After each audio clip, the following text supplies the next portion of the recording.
Nobody can do it for him. Now, Bill Belichick being the genius that he is, and no one would dare question that. His coaching resume speaks for itself, and I would never try to impugn that because he's phenomenal.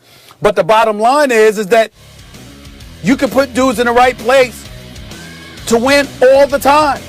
They've got to execute. Who's going to execute? That's the question mark. I'm quite sure Bill Belichick sees things before they do. Doesn't matter. Can't stop them from seeing what they see. Can't stop them from doing what they do. You can do your best, but ultimately it doesn't work.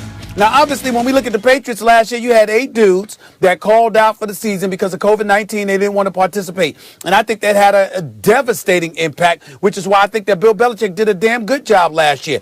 And he's not to be, he's not to be insulted in any way. But at the end of the day, what it comes down to is this. I don't want to hear about Bill Belichick and Scorcher. You mad. You mad. Well, hell, when have you looked happy?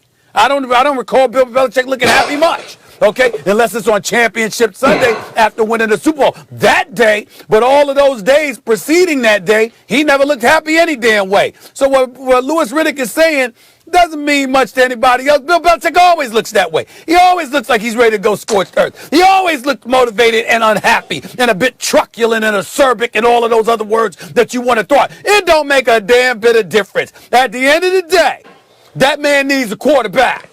He needs a quarterback, and the GM, that's Bill Belichick, needs to get whatever quarterback he chooses weapons to actually throw the football to. That's what he needs. All of that scorched earth stuff don't mean nothing. Don't mean a thing. Well, I agree about the quarterback because the league has favored quarterbacks in the passing game to the point where it's a little less about coaching and a little more about talent than it used to be, I think, in the NFL, especially on offense. But I'm with Louis Riddick on this one. Louis, I'm with you. Bill Belichick, first of all, look what he was working with last year. 8 guys off the team to start the season who opted out because of COVID, including Hightower and Chung. Gilmore missed a bunch of games. I mean, these are the best defensive players they got. And they didn't have anything on offense. Name one offensive player that the Patriots had that another team would want to start on their team. Name one guy. You have any tight ends or wideouts that people are like, yeah, I want that guy? Or running backs? Not a single guy. So they had nothing on offense. And now they have a quarterback rehabbing off a catastrophic injury who just missed a year. And Stephen A., you religiously say, not a thrower of the football really ever at an elite level, right? With that dude, who then himself got COVID. So now you got a new quarterback in a totally new system, the exact opposite of the guy you just had, rehabbing from an injury, missed a year, got to learn a new system, and you can't practice. You're missing your whole defense, and you can't practice. And then that dude gets COVID. So now you got to not only miss the quarterback, and it lingers, right, the effects of COVID on his play, but you got to shut down the facilities. You can't even walk through stuff. It's impossible. Now, Louis, in spite of all this, the reason I'm with you, they won 7 games. They beat the Ravens. They beat Arizona. They beat the Raiders. They beat Miami. They came a play away from beating Buffalo and a play away from beating Seattle. So, yes, do I think, given a full preseason, given another year to get it together without opt-outs, Bill Belichick is going to come back and have a great year? Yes, I do. Yeah, look, I think early on this past season, he understood. He saw what the writing on the wall was going to be.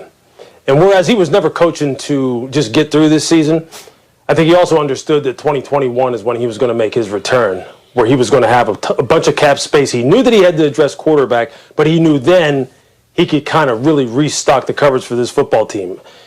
And I can tell you this, late in the season, talking to him during Monday night production meetings, there was a palpable sense of just frustration and disgust at how he wasn't able to get his team to play the way he was accustomed to getting it playing. And I've heard that.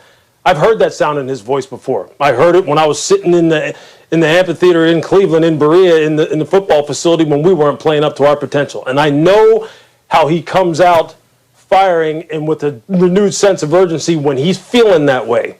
Now, Stephen A., you're right. It isn't going to matter unless he goes ahead and addresses the quarterback position. And this is where I think you're going to see a change. And this isn't him saying it. This is me just predicting this or kind of forecasting this. I think you're going to see a change with which he approaches this offseason with a greater sense of urgency instead of sitting back and letting everything come to him.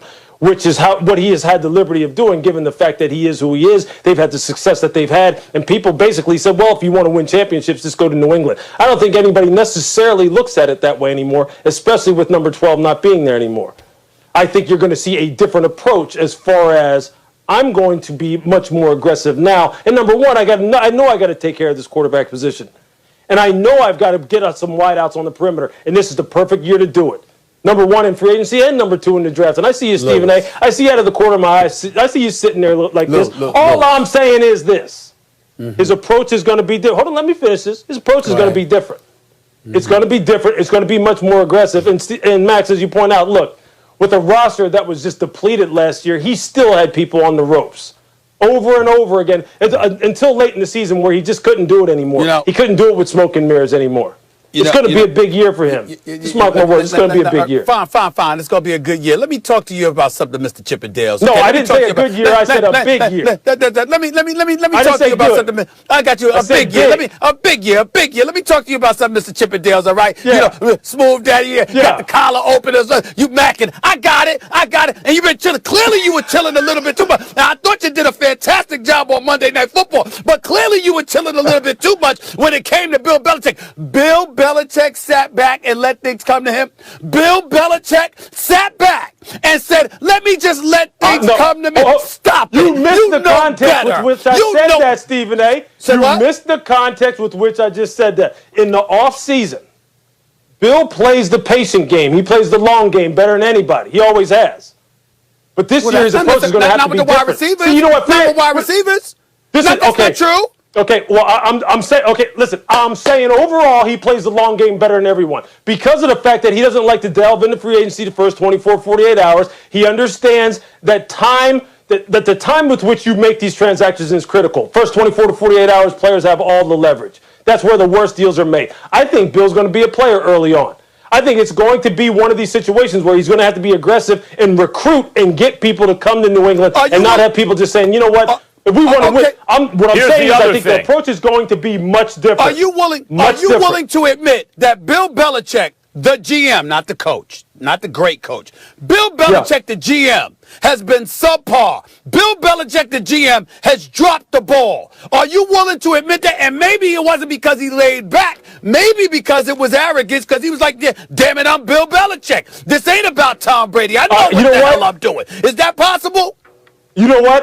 I think that's entirely possible. I think it's entirely possible that, you know what? Hey, look, this is a guy who's won everything there is to win in football. There's no question. I think that at some point in times, I'm sure he's a human being. I'm sure he feels as though, look, I've seen it all. I've had the answers to it all. And maybe he did drop it down a gear or two to where it wasn't up to his normal standards. That's where I'm saying this.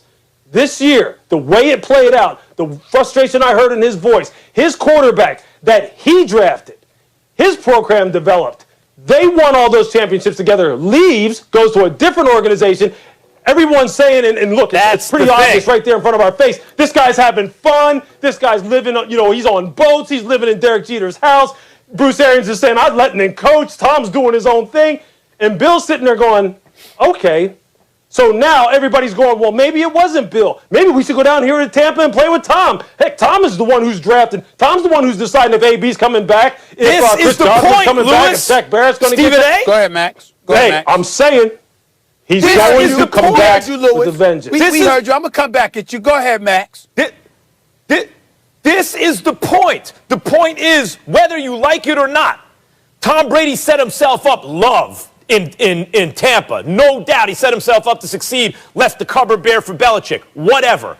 Tom Brady won the Super Bowl, year one. He didn't make the NFC Championship game. He won the Super Bowl. Went through Drew Brees, Aaron Rodgers, and Patrick Mahomes, won the Super Bowl. So now everyone's saying the Patriot way. Yeah, he did. That's actually the Tom Brady way. And whether we like it or not, whether you think it's true or not, the fact of the matter remains, Bill Belichick's got something to prove right now. Bill Belichick's got something to prove. He's nothing more to prove. Lewis, you said it. He's seen it all. No. He's got something to prove. The greatest coach of all time has got something to prove. That hasn't been the case in a very long time. Are y'all ready for this, Lewis? May I impart, dare I say, may I impart some words of advice and wisdom to Bill Belichick? Can I do it? Can I do it, Lewis? Would you allow me to do that? Is Bill Belichick watching? Is Bill Belichick watching? Hey, it's your show, man. Are you ready for this? Are y'all ready for this, y'all? Tom Brady goes to Tampa, right? He's got the roster. He's got beautiful sunshine weather. He's got no state income taxes. Maybe, just maybe, somebody needs to advise Bill Belichick, Louis Riddick, that being a bit, a stoic and dare I say a little truculent at times or whatever, why are you asking people to come to Foxborough, Massachusetts, where blizzards are just as normal as anything else? Maybe, just maybe, Bill Belichick, dare I say, Max Lewis, might need to modify his personality just a touch. Because instead of you saying, I'm Bill Belichick and we the New England Patriots and it's the Kraft family leading the way, maybe you need to think about bringing some sunshine to Foxborough, lighten it up a little bit.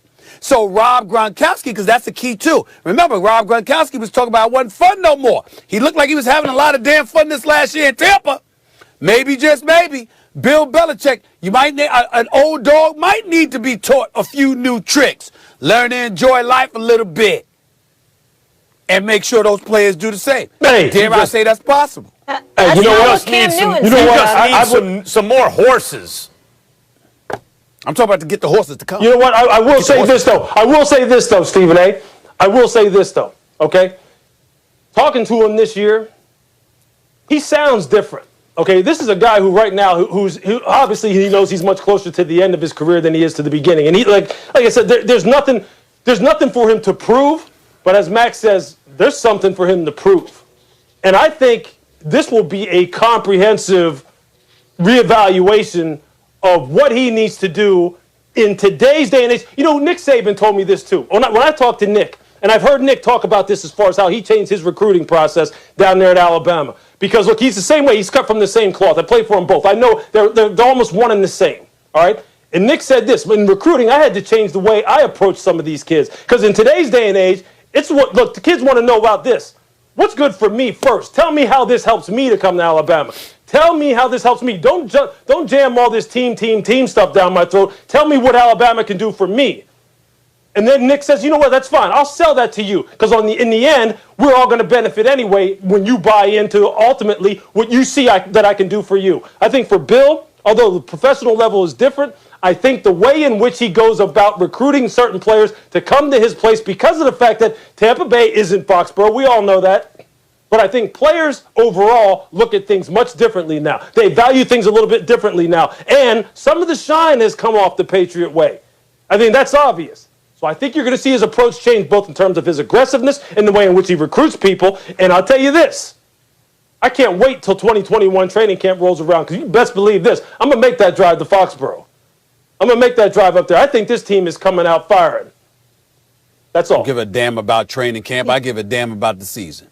Training camp, that's what I give a damn about. I give a damn about training camp. Hey, man, you know what? I'm going to pick you up on the way, too. You talk about resume, Stephen A. That man's got a resume, too.